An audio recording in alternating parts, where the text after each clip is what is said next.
بسم الله الرحمن الرحيم. اهلا وسهلا بالساده المشاهدين، عاملين ايه؟ يا رب دايما تكونوا بصحه وخير وسعاده دايما ان شاء الله.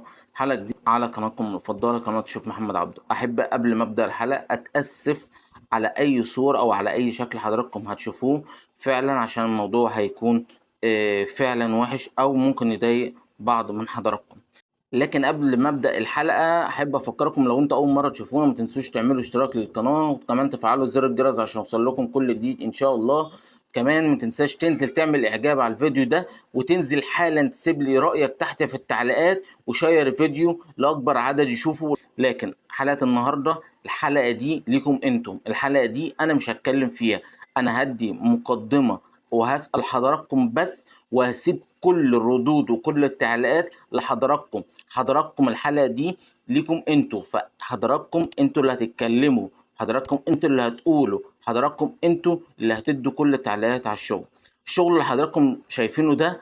منتجات عفنت، منتجات ضربت، منتجات نزل عليها قرف الدنيا، منتجات اهمال فوق ما تتخيل. رفعنا البوست من فترة على صفحتنا الرسمية وصفحة الشيف محمد عبده على الفيسبوك. رفعنا بعض الصور اللي حضراتكم شايفينها ديت، وسألنا ايه رأيكم. لقينا بعض الردود اللي فعلا تحزن، حرفيا فعلا تحزن. كتير قوي قال لك حسب الله ونعم الوكيل في الشفات والإهمال، واكتر قال لك المشكلة في الإداريات والمدير وصاحب المكان.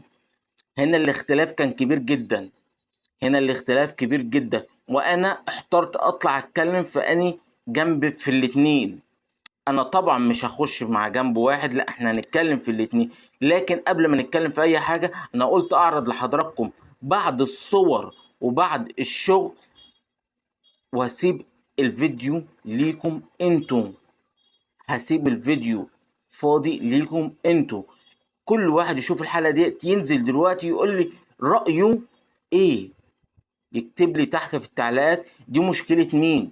هل هي فعلا مشكلة شفال وإهمال شفات، ولا هي فعلا مشكلة إداريات ومدير؟ هل فعلا عشان خاطر هو المدير ما بيديش حق وصل بيه الدرجة للحال ده، ولا فعلا هو راجل مش صنايعي، ولا فعلا زي ما هو بعض التعليقات اللي جات لي وقالوا هو ده يا شيف الصناعية أم 2.5 اللي أصحاب المحلات بقى بيحبوها دلوقتي. يقصد الشباب الصغير اللي لسه طالع وبياخد نص الرواتب وربع الرواتب ويشتغل 12 ساعة وما فيهاش أي مشكلة، وده اللي بقى شائع حاليا في السوق وأصحاب المحلات بقت تحبه. دلوقتي بص على الصور وقولوا لي إيه رأيكم، دي مشكلة مين وليه؟ هستنى كل تعليقاتكم وكل آرائكم تحت في التعليقات، وهنطلع نصور فيديو تاني بتعليقاتكم وكلامكم انتم. عشان ما اطولش عليكم اكتر من كده هسيبكم مع الفيديو، وركزوا في كل صورة، وبتأسف تاني على الصور.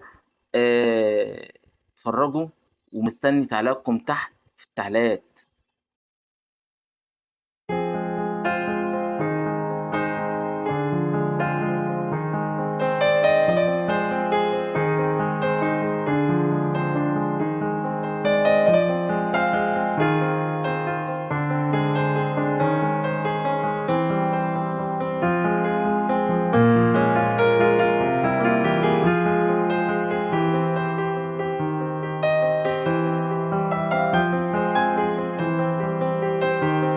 وده كان بعض الصور للشغل. مستني دلوقتي تعليقاتكم تحت على الفيديو، وان شاء الله الحلقة الجاية تكون بآرائكم وبكلامكم انتوا وبتعليقاتكم انتوا عن الشغل. هي اللي هي مشكلة شيفات ولا مشكلة إداريات وأصحاب مكان. إلى اللقاء.